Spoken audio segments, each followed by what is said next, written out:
Hi, പുതിയ വീട്ടിലേക്ക് എല്ലാവർക്കും സ്വാഗതം. നമ്മളിപ്പോൾ ഉള്ളത് തിരുനെല്ലി ക്ഷേത്രത്തിലാണ്.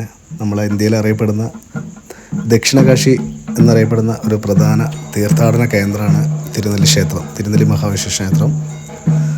ഏകദേശം മാനന്തവാടിയിൽ നിന്ന് 32 കിലോമീറ്ററോളം കാട്ടിന് നടുവിലൂടെ സഞ്ചരിച്ചിട്ട് വേണം ഈ ഒരു അമ്പലത്തിലേക്ക് എത്താൻ. ഈ അമ്പലത്തിൻ്റെ ഒരു പ്രത്യേകത എന്താ വെച്ചാൽ ചുറ്റും വനങ്ങളും ഒരു 900 മീറ്ററോളം ഉയരത്തിൽ ഒരു താഴ്വരൻ്റെ ഇടയിലാണ് ഈ ഒരു അമ്പലം സ്ഥിതി ചെയ്യുന്നത്.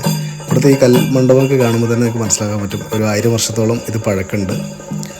അപ്പോൾ അത്രയും പഴക്കമേറിയ ഒരു പ്രാചീന ക്ഷേത്രങ്ങളിലൊന്നാണിത്. അപ്പോൾ അതിൻ്റെ നവീകരണ പ്രവർത്തനങ്ങളൊക്കെ ഇപ്പോൾ നടക്കുന്നുണ്ട്. അതിൻ്റെ ഭാഗമായിട്ട് നമുക്ക് ചുറ്റുമുള്ളൊരു കൽമതിലും കാര്യങ്ങളൊക്കെ, ഈ മണ്ഡപവും കാര്യങ്ങളൊക്കെ നമുക്കിപ്പോൾ കാണാൻ പറ്റില്ല. അതിൻ്റെ പകുതി ഭാഗങ്ങൾ മാത്രമാണ് നമുക്ക് ഓരോ സൈഡിൽ നിന്ന് കാണാൻ പറ്റുന്നത്. ബാക്കിയെല്ലാം ഈ അമ്പലത്തിൻ്റെ വിപുലീകരണത്തിന് വേണ്ടിയിട്ട് പൊളിച്ചു മാറ്റിയിട്ടുണ്ട്. അപ്പോൾ ഇതേ രീതിയിൽ തന്നെ വീണ്ടും പുതുക്കി പണിയുമെന്നാണ് ഈ ഒരു നമ്മുടെ ഒരു രൂപരേഖ അവിടെ തയ്യാറാക്കി വെച്ചിട്ടുള്ളത്. അവിടെ ഒരു ബോർഡുണ്ട്, ഫ്ലെക്സ് ബോർഡ് വെച്ചിട്ടുള്ളത്. അപ്പോൾ നമുക്കത് അങ്ങനെയാണ് മനസ്സിലാക്കാൻ പറ്റുന്നത്. പിന്നെ ഇവിടുത്തെ പ്രത്യേകത യാത്ര തന്നെ വളരെ പ്രത്യേകതയുള്ള യാത്രയാണ്. കാട്ടിലൂടെ ഒരു യാത്ര, വന്യജീവി സങ്കേതങ്ങളുണ്ട്, പിന്നെ വന്യമൃഗങ്ങളുണ്ട്. അങ്ങനെയൊക്കെ പ്രകൃതിരമണീയമായൊരു അന്തരീക്ഷം കാര്യങ്ങളൊക്കെ നിലകൊള്ളുന്ന ഒരു ഏരിയ തന്നെയാണത്. ബ്രഹ്മഗിരിക്കുന്നിൻ്റെ ഭാഗത്ത് തന്നെയാണ് ഈ ഒരു തിരുനെല്ലി ക്ഷേത്രം വരുന്നത്. ഏറ്റവും കൂടുതൽ ആളുകൾ വരുന്നത് പിതൃതർപ്പണത്തിന് വേണ്ടിയിട്ടാണ്. നമ്മൾ മരിച്ചുപോയ ആളുകൾക്ക് ബലിതർപ്പണം കാര്യങ്ങളൊക്കെ ചെയ്യാൻ വേണ്ടിയിട്ട്. അപ്പോൾ നാടിൻ്റെ പല ഭാഗത്തു നിന്നും ആളുകൾ ദിവസവും വന്നുകൊണ്ടിരിക്കുന്നത്. അതുപോലെ തന്നെ ദിവസവും ഈ ഒരു വഴിപാടും കാര്യങ്ങളൊക്കെ ചെയ്യാൻ പറ്റുന്ന ഒരു അമ്പലം തന്നെയാണ് ഇവിടെ ഉള്ളത്. ഇപ്പോൾ ഈ കണ്ടില്ലേ, ഒരു ഫ്ലെക്സിൽ കാണുമ്പോൾ നിങ്ങൾക്ക് മനസ്സിലാക്കാൻ പറ്റും അതിൻ്റെ രൂപരേഖയും കാര്യങ്ങളൊക്കെ. ബ്രഹ്മാവ് ഈ ഒരു സ്ഥലത്തിലൂടെ ഇങ്ങനെ സഞ്ചരിക്കുന്ന സമയത്ത് ഒരു വിഗ്രഹം കണ്ടെന്നും ആ വിഗ്രഹം വിഷ്ണുവിൻ്റെ വിഗ്രഹം എന്ന് മനസ്സിലാക്കി അവിടെ ഒരു അമ്പലം പണി കഴിപ്പിച്ചു എന്നാണ് പറയുന്നത്. അങ്ങനെ വിഷ്ണുവിനെ പറഞ്ഞ് അഭ്യർത്ഥനമാരെ അവിടെ ഒരു പാപനാശിനിയാക്കി മാറ്റിയെന്നാണ് അതിൻ്റെ ഒരു മിത്തോളജി പ്രകാരം പറയുന്നത്. പക്ഷേ ഇതിൻ്റെ മറ്റുള്ള പഴക്കങ്ങളോ മറ്റുള്ള കാര്യങ്ങളോ ഒന്നും ആർക്കിയോളജി സർവേ പ്രകാരം അല്ലെങ്കിൽ ഹിസ്റ്റോറിയൻ അവരുടെ സംഭാവന മൂലം നമുക്ക് കറക്റ്റ് അവരാലും തെളിയിക്കപ്പെട്ടിട്ടില്ല. പക്ഷെ എന്നിരുന്നാൽ പോലും ഒത്തിരി ആളുകളോട് വന്നു പോകുന്ന ഒരു അതിമനോഹരമായ ഒരു അമ്പലങ്ങളും സ്പോട്ടുകളിലൊന്നാണ് ഈ ഒരു തിരുനെല്ലി ക്ഷേത്രം എന്ന് പറയുന്നത്.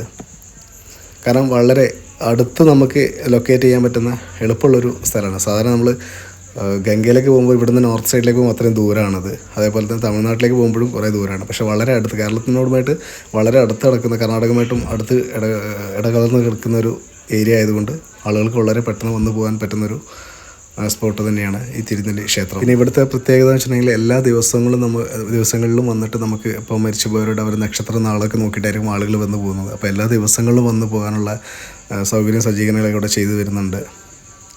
അപ്പോൾ അങ്ങനെയൊക്കെ ഒരുപാട് ഗുണങ്ങളുണ്ട് ഈ ഒരു അമ്പലത്തിൽ. മറ്റു ക്ഷേത്രങ്ങളിൽ ഇന്ന വിശേഷ ദിവസങ്ങളിൽ മാത്രം അല്ലെങ്കിൽ നമ്മൾ ഈ ബലിതർപ്പണമൊക്കെ നടത്താൻ പറ്റുള്ളൂ. ഇവിടെ അങ്ങനെയല്ല, എല്ലാ ദിവസങ്ങളിലും ബലിതർപ്പണം കാര്യങ്ങളൊക്കെ നടത്താൻ പറ്റും.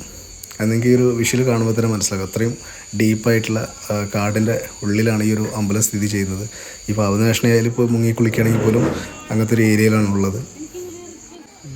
നല്ല പുലർച്ചയൊക്കെ വരികയാണെങ്കിൽ അതിമനോഹരമായിട്ടുള്ള നമ്മളെ മഞ്ഞും കാഴ്ചകളും കാര്യങ്ങളൊക്കെ ഇവിടെ കൂടുതൽ കാണാൻ പറ്റും. കാരണം ഫുള്ള് മഞ്ഞായിരിക്കും. ഈ കാടിൻ്റെ ഉള്ളിലൊക്കെ ഈ ഒരു മഞ്ഞയും അതിരാവിലെ വരുമ്പോൾ കോടമഞ്ഞൊക്കെ ഇങ്ങനെ പുതച്ച് കിടക്കുന്ന ഒരു ഫീല് നമുക്ക് കിട്ടും. കാരണം ഈ കാടിൻ്റെ ഉള്ളിൽ പ്രത്യേകിച്ച്, കാരണം നമ്മൾ ടൗണുകളിലുള്ള മാതിരിയല്ല കാടിൻ്റെ ഉള്ളിൽ. അവിടെയൊക്കെ പ്രത്യേക ഭംഗിയായിരിക്കും നേരം അധികം വെളുക്കുന്നതിന് മുമ്പേ എത്തിക്കഴിഞ്ഞിട്ടുണ്ടെങ്കിൽ. അത്രയും നേരത്തെ ആളുകൾ വരും കേട്ടോ. കാരണം 5 മണി മുതൽ ആളുകൾ ഇങ്ങനെ വന്ന് തുടങ്ങാറുണ്ട് ഇവിടെ. പിന്നെ ആളുകൾക്ക് തലേ ദിവസം തന്നെ വന്ന് തങ്ങാനും ഗസ്റ്റ് ഹൗസുകൾ അല്ലെങ്കിൽ റിസോർട്ടുകൾ, അമ്പലത്തിൻ്റെ തന്നെ താമസിക്കാനുള്ള സൗകര്യം, പിന്നെ വാഹന സൗകര്യം എല്ലാം ഉണ്ട്. നമുക്ക് ഡയറക്റ്റ് ബസ്സിന് വരാം. കാർ എടുത്തിട്ടോ ബൈക്ക് എടുത്ത് വരുന്ന ആളുകളുണ്ടെങ്കിൽ അങ്ങനെ വരാൻ പറ്റും. അപ്പോൾ അതിനൊക്കെ സൗകര്യപ്രദമായൊരു സ്പോട്ട് തന്നെയാണ്. കാരണം നമുക്ക് ബാക്കിയുള്ള ഒരു ബുദ്ധിമുട്ടും കാര്യങ്ങളൊന്നും ഉണ്ടാവില്ല. തിരുനെല്ലി അമ്പലത്തിലേക്ക് വരുന്നത് മാത്രമല്ല, ആ കാടിൻ്റെ കാനന ഭംഗി ഇങ്ങനെ നമുക്ക് ആസ്വദിക്കാം. അത് ഈ ഒരു യാത്രയിൽ നമുക്ക് അത് മറക്കാൻ പറ്റാത്തൊരു കാര്യം തന്നെയാണത്. യാത്രകൾ, കാരണം ഈ ഒരു കാടിനെ അറിഞ്ഞുകൊണ്ടുള്ള യാത്ര. പിന്നെ അതിൻ്റെ സ്പോട്ടിൽ അടുത്തടുത്ത് ചെറിയ ചെറിയ ക്ഷേത്രങ്ങളൊക്കെ ഉണ്ട് കാടിൻ്റെ ഉള്ളിലും. മറ്റേ ഈ ആദിവാസികൾ താമസിക്കുന്ന ഗ്രാമ ഊരുകളിലൊക്കെ ആയിട്ട് അതും വേണമെങ്കിൽ നമുക്ക് കാണാം. ഇത് കണ്ടില്ല, ഒരു പാറയുടെ ഉള്ളിലായിട്ടാണ് ഈ ഒരു വിഗ്രഹവും കാര്യങ്ങളും ഇതിനകത്തുള്ളത്. കാരണം നമുക്കത് സാധാരണ ഇങ്ങനെ ക്യാമറയിൽ പെട്ടെന്ന് അങ്ങനെ അകത്തോട്ട് കാണില്ല, ഇരുട് മൂടിയാണ് കിടക്കുന്നത്. ഒന്നുകൂടി ഡീപ്പായിട്ട് നോക്കി കഴിഞ്ഞാൽ മാത്രമാണ് ഈ ഒരു ഗുണ്ടിക ക്ഷേത്രത്തിൽ കാണുള്ളൂ. ഇതിന് പിന്നിലും ഐതിഹ്യമുണ്ട്. ഇത് പഞ്ചതീർത്ഥം എന്ന് പറയുന്ന സ്പോട്ടാണ് അവിടെ തന്നെ ഉള്ളത്. കുറേ പേര് ഫോട്ടോ ഒക്കെ എടുക്കാൻ വേണ്ടി നിൽക്കുന്നുണ്ട്. കാരണം മഴക്കാലത്തൊക്കെ നല്ല വെള്ളമായിരിക്കും ഇവിടെ. ഇപ്പോൾ വെള്ളമില്ലാത്ത ഒരു മെയ് മാസമൊക്കെ ആയതുകൊണ്ട് വെള്ളമില്ലാത്തൊരു സമയമാണിത്. ഇവിടെ ഏത് മാസത്തിൽ വന്നു കഴിഞ്ഞാലും ഒരു പാപനാശിൽ കുളിക്കുമ്പോൾ നല്ല തണുപ്പാട്ടോ. കാരണം നല്ല ചൂടുള്ള സമയത്ത് പോലും നല്ല തണുപ്പും കാര്യങ്ങളൊക്കെയാണ്.